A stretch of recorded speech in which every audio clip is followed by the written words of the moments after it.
Di sini saya akan menjelaskan apa itu kesulitan dalam belajar. Masalah kesulitan dalam belajar pada siswa-siswa sangat sering ditemukan di sekolah.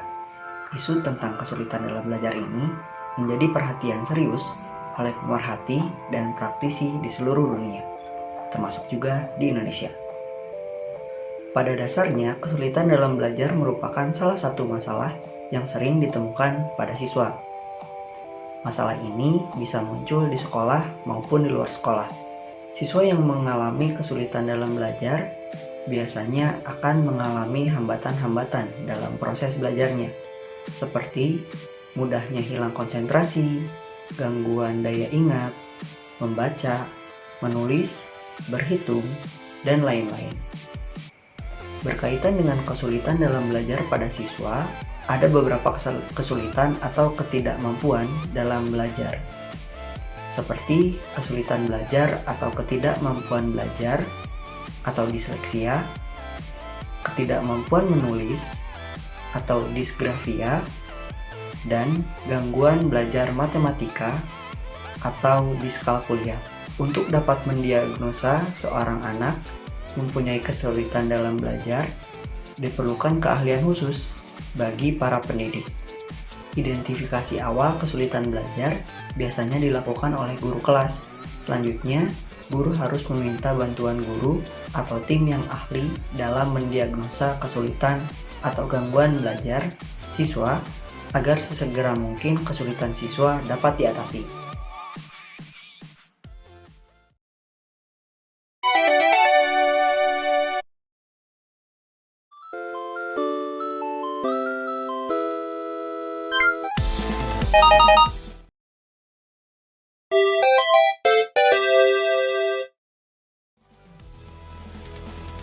Di sini saya akan menjelaskan terkait anak dengan kesulitan membaca atau disleksia.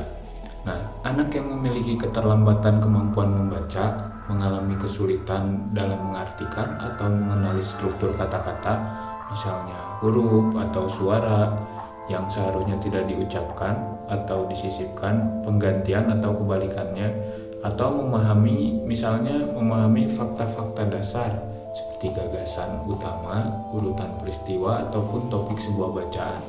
Nah, cara paling sederhana, paling efektif untuk membantu anak-anak penderita disleksia belajar membaca dengan mengajarkan mereka membaca dengan metode fonik. Nah, idealnya anak-anak akan mempelajari fonik di sekolah bersama guru mereka dan meluangkan waktu untuk berlatih fonik di rumah bersama orang tua mereka. Nah, metode fonik ini telah terbukti berpengaruh terhadap peningkatan kemampuan anak dalam membaca. Metode fonik ini juga merupakan metode yang digunakan untuk mengajarkan anak yang mengalami problem disleksia agar dapat membaca melalui bunyi yang dihasilkan oleh mulut. Nah, metode ini sudah dapat dikemas dalam bentuk yang beraneka ragam, baik secara buku maupun software atau hardware bagi orang tua. Nah,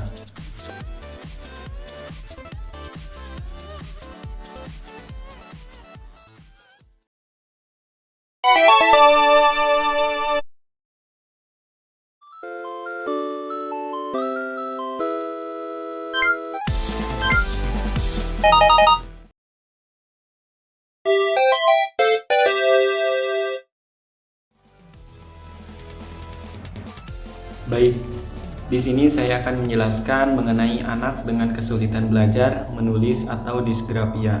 Dalam menulis sesuatu dibutuhkan penglihatan yang cukup jelas, keterampilan motorik yang halus, dan juga pengetahuan tentang bahasa dan ejaan, dan otak untuk mengkoordinasikan ide dengan mata dan tangan untuk menghasilkan sebuah tulisan. Nah, jika salah satu elemen tersebut mengalami masalah, maka menulis akan menjadi suatu pekerjaan yang sangat sulit atau bahkan mungkin tidak bisa dilakukan. Nah, untuk mengatasi problem disgrafia ini sangatlah baik apabila kita belajar dari sebuah kasus anak yang mengalami kesulitan belajar atau disgrafia. Kesulitan belajar disgrafia ini atau kesulitan dalam menulis ini muncul pada sebuah anak yang bernama Stephen pada saat sekolah dasar. Ia memiliki nilai yang sangat bagus pada masa-masa awalnya. Namun akan tetapi kemudian nilainya tiba-tiba jatuh dan akhirnya guru Stephen di kelas tersebut memanggilnya dan juga memanggil kedua orang tuanya tersebut.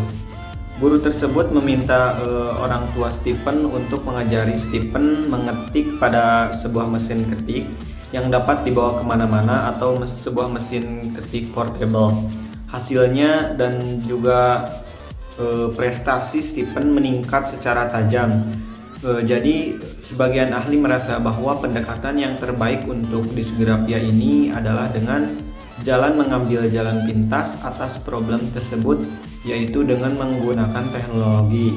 Untuk itu, teknologi memberikan kesempatan kepada Stephen ini mengerjakan pekerjaannya atau pekerjaan sekolahnya tanpa harus bersusah payah menulis dengan tangannya tersebut. Mungkin itu saja yang dapat saya sampaikan. Terima kasih.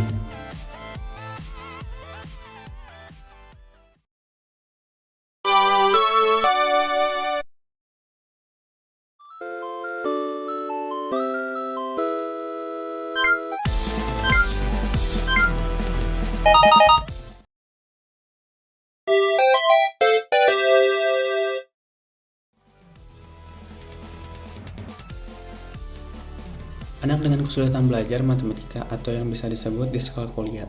Meskipun banyak masalah yang mungkin turut mempengaruhi kemampuan untuk memahami dan mencapai keberhasilan dalam mempelajari matematika, istilah diskalkulia ini bisa mengacu pada suatu problem khusus pada menghitung atau melakukan operasi aritmatika, yaitu penjumlahan, pengurangan, perkalian, dan pembagian.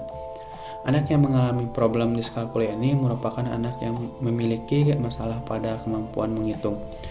Ada dua pendekatan yang dapat dilakukan untuk anak yang mengalami diskalkulia.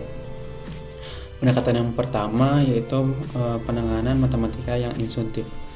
Dapat kita lakukan dengan teknik individualisasi yang dibantu tim. Pendekatan ini menggunakan pengajaran secara privat dengan teman sebaya atau yang bisa disebut tutoring ya. Dengan pendekatan ini mendasari tekniknya pada pemahaman bahwa kecepatan belajar seseorang berbeda-beda, sehingga ada anak yang cepat menangkap dan juga ada anak yang lama untuk menangkap. Teknik ini mendorong anak yang cepat menangkap materi pelajaran agar mengajarkan pada teman yang lain mengalami problem diskalkulia ini. Pendekatan yang kedua yaitu jalan pintas dengan memberikan kalkulator untuk menghitung. Hal ini sederhana karena anak dengan problem diskalkulia ini tidak memiliki masalah dengan kaitan antara angka, akan tetapi lebih kepada penghitungan angka-angka tersebut. Terima kasih.